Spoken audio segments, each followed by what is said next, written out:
Margaret Heffernan, welcome to the league. Thank you so much. Thank you, Maddie. It's really great to be here. Excellent. Well, we're so honored to have you here. So we're going to talk a little bit about COVID-19, and we know that we'll have to learn to live with COVID-19 for pretty much the rest of our lives. And with Victoria leaving lockdown, there are a number of measures put in place, and vaccination is one of those measures. So we just want to ask you, like, what do you feel should be common knowledge about the COVID-19 vaccines that you found maybe isn't common knowledge? So, I'd really like everyone to go to this fantastic website. It's through the Australian government and it's Health Direct. I'll just get healthdirect.gov.au. And what's really important information on this that not everyone may know is actually the testing processes that the Therapeutic Goods Administration, which is the peak body that approves every vaccine coming into Australia. And what it does is actually explain this very detailed process that they go through in testing every batch. And I'll just share a couple of the notes. So before the vaccine gets to the doctor's clinic or the vaccine centre, it has already gone through this amazing, rigorous approval process. And this includes assessing every ingredient in the vaccine for safety, quality, and effectiveness. And the vaccine's already gone through this massive process of clinical trials, all these scientific studies and whatever. So by the time it's imported into Australia, it first goes into all the TGA laboratories and they've already looked at all the results of the clinical trials. I thought, yeah, okay, these look like really safe vaccines to give our population. And then they checked that the trials were robust. And then when they get them before they send them off to the distribution centres like the doctors' clinics and that, they test every single batch to make sure it's met manufacturing quality standards, the quality of every batch. So everyone can really be assured that by the time it gets to your arm, it's already been approved very rigorously. And I can tell you, I've sat in on some years ago some pandemic meetings with the TGA, and I can tell you they have the most rigorous, robust safety systems in the world. And there is absolutely no way they are going to approve any vaccine that they think's dodgy or not safe or anything else. And not many people know about that rigorous screening process that goes through before it gets into our arms. Wow, that's amazing. I definitely think if more people knew that, I think the vaccine hesitancy would go down a lot. Yeah, I'll tell you why, because I've been reading all the vaccine misinformation online. I've had people ringing me and whatever. And there's people out there that think that they've got all these weird chemicals, that they've got whatever, all of this rubbish in them. And I can tell you they haven't. And if they did, there's no way they would get past that TGA screening process. Yeah, no way. It's like this big detective gatekeeper staying there, and boom. And I've got absolute confidence that we have one of the best surveillance and safety systems in the world. That's wonderful. That's really fantastic to hear. That's awesome. Well, so could you clarify, like with the COVID-19 vaccines, what can and what can't they do? Like specifically regarding contracting and then spreading COVID-19 itself. So currently in Australia, we have 3 COVID vaccines available. Mm-hmm. And 2 of them are through one particular, what we call mRNA technology, and the other one is a viral vector. And I don't want to get into that too much because, again, you can go to that fantastic Health Direct website and read about the differences. Yeah. What they do very effectively, and we've seen this, Australia's in the fortunate situation that these vaccines were rolled out in the Northern Hemisphere first. Yeah, yeah. So England, America, very large population groups, they all rolled out. So they're a few months ahead of us in getting the effectiveness data. And what we are now seeing, and we're seeing this in Australia as well, the people who have had the vaccine, you have much greater protection about getting a really nasty side effects of the virus. So you're less likely to go into hospital. It'll possibly just be like the common cold. So it does not stop you from getting the virus. It just means you're not going to be as sick as you would without the vaccine. Yeah, definitely. Definitely better to get the vaccine. Oh my gosh. And I think we're seeing people being hospitalized, large percentage of them are unvaccinated. So that's like, Well, particularly in the last fortnight, it's been mm, really troubling mm, that it tends to be younger age groups now in hospitals seriously ill, and the majority of them have not been vaccinated. So I'm really hoping that if there's viewers out there that are watching this that are a bit hesitant, mm, I'd say go and have a good chat to your doctor and then get the vaccine, because once we start inbound travellers coming in, we don't know what the levels of virus are going to be. We're seeing a big mm, flare up in England and Singapore at the moment, and they're very highly vaccinated populations. This seems to be a virus that likes the cold weather. mm. But because what England has shown in particular is because they've got very high levels of vaccination, that they're not getting the same numbers coming into the hospitals. And they're certainly not getting the same levels of sickness that caused so many deaths last year. And I That, tell you, I'm not rushing to the funeral parlour, so I happily yeah. went and had the vaccines that were available, and Hmm. thinking, you know, It's the best vaccine's the one you can get, you know? That's my motto. Absolutely. And we've also seen vaccine mandates starting to be rolled out across some sectors in Victoria. Firstly, how do you feel about the vaccine mandate? I'm really disappointed that we don't have a national mandate Australia-wide. We're Mm, meant to be a federation, but every state has acted as a single jurisdiction, and that's really been quite troubling to me. That, hey, I'm Australian, I've got an Australian passport, but I can't go and see family or friends in South Australia or yeah. any other state. And so we know every state has its particular characteristics in terms of population profiles, numbers of people. You know, the Eastern Seaboard tends to have the largest city populations and whatever. But we also do business between states. And it's now become so confusing. You think, oh, what am I allowed to do? Now, Victoria actually has some of the toughest vaccine mandates in the world. We had the toughest lockdown restrictions in the world. I'd really love to see a bit of that toughness go.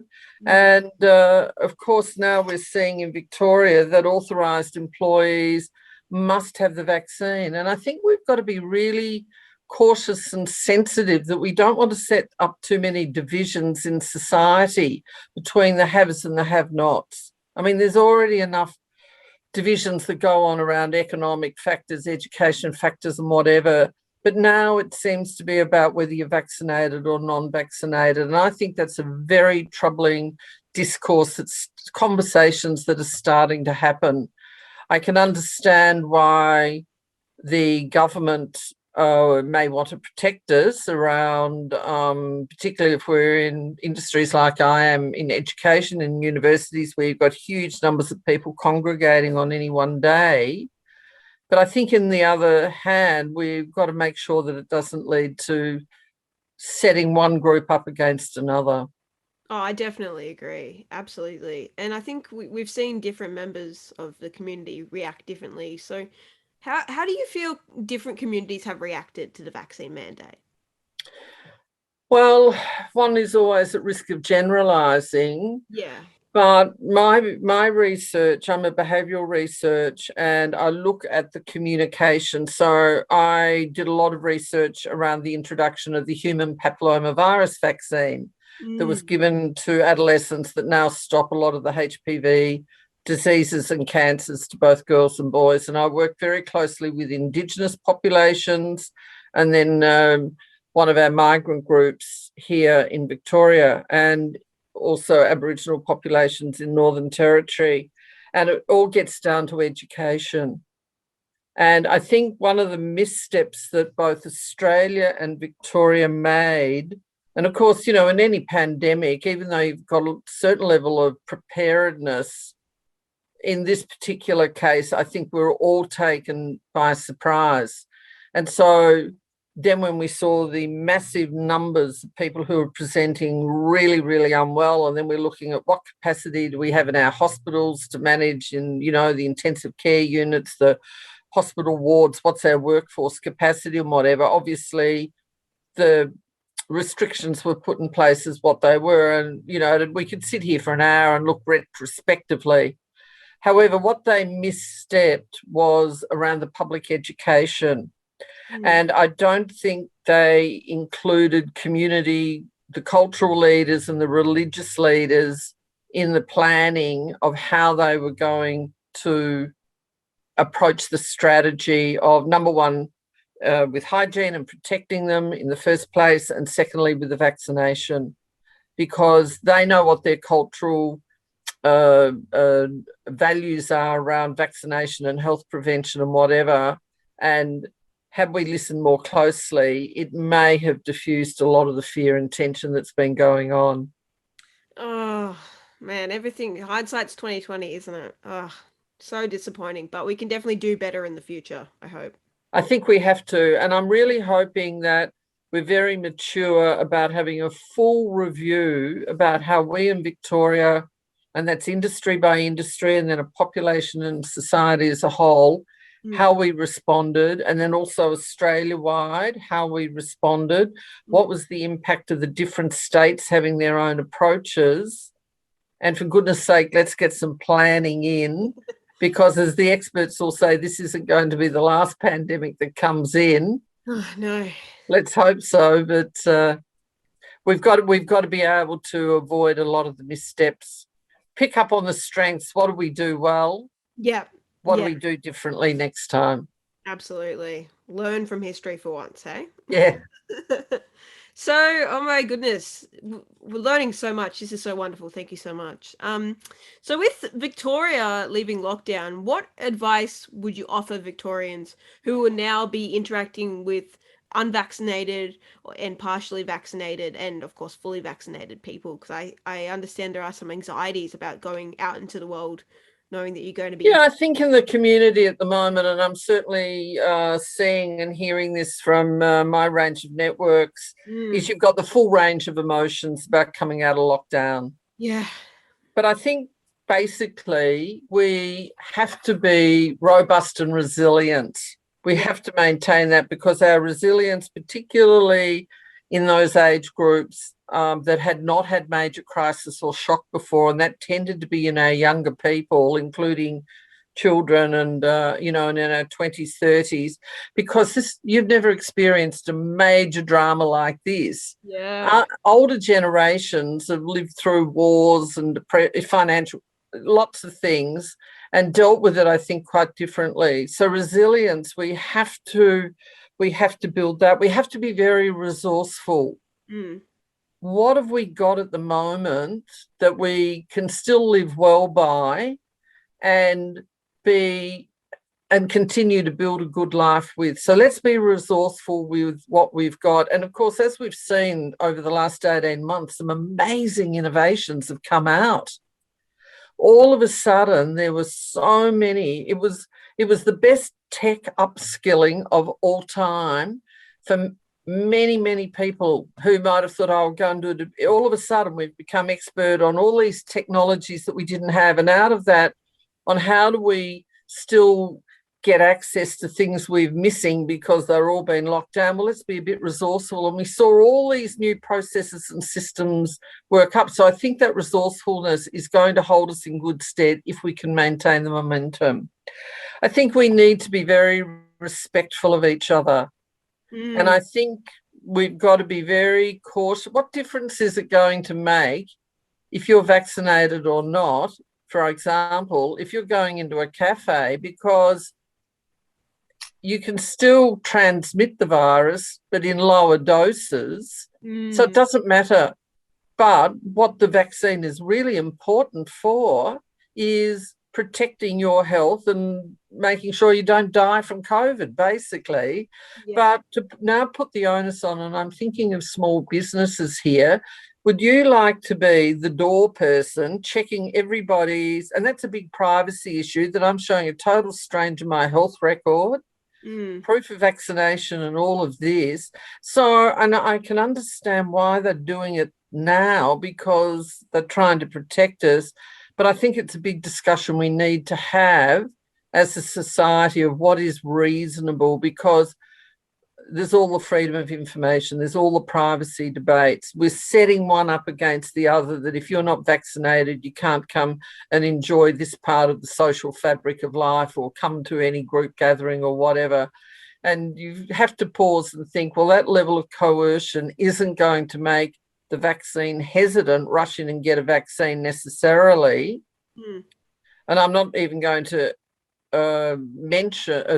talk about anti-vaxxers, because they're a different group altogether to the vaccine hesitants. Yeah. But I think it's only through education that we can do it. And you've got to look at coercion. So coming out of lockdown, I think it's going to be like two things. And this has been said elsewhere. It's either going to be like the 1920s, where after the First World War, where everybody went and danced and partied furiously and went mad and got on with it. Or it could be like the 1930s with the Depression, and you think, oh, I've got to be really cautious with everything because it might come back again. Well, hello, folks. The flu comes back every year. Yeah. Coronavirus is a SARS virus, which we've seen before with the avian flu, the SARS virus in Hong Kong that came out that time, whatever. So, yes, it's going to come back. But let's listen to really sound scientific government advice. Get the vaccine, because it gives you stress-free opportunity to get back into society. Now, having said that, economically, there are people who have been really bruised, and some will have gone bankrupt over the last 12 months simply because of the economic impact of this. We've got to support each other in helping them rebuild. And so that's why I say, let's be resilient, robust, resourceful, and respectful, and get back to a society where we really supported each other, we value each other for what they bring. And just let's rebuild and get on with it. I love that. I think that's a perfect way to end the interview. Do you have anything else you'd like to share before we wrap up? If you have concerns about the vaccine or the virus, make sure that you are only looking and listening to credible websites. There's so much garbage out there, you couldn't even dream it up, but someone clearly has. And so, again, my last message is to you: if you've got any concerns, and particularly about the vaccines, go to www.healthdirect.gov.au. And I wish you all a fabulous summer. We're going to get out and let's make it like the 1920s. Yes, absolutely. Well, Margaret Heffernan, thank you so much for your time. Thank you for coming on The Leak, and enjoy your summer. Thank you, Maddie. It's been a pleasure.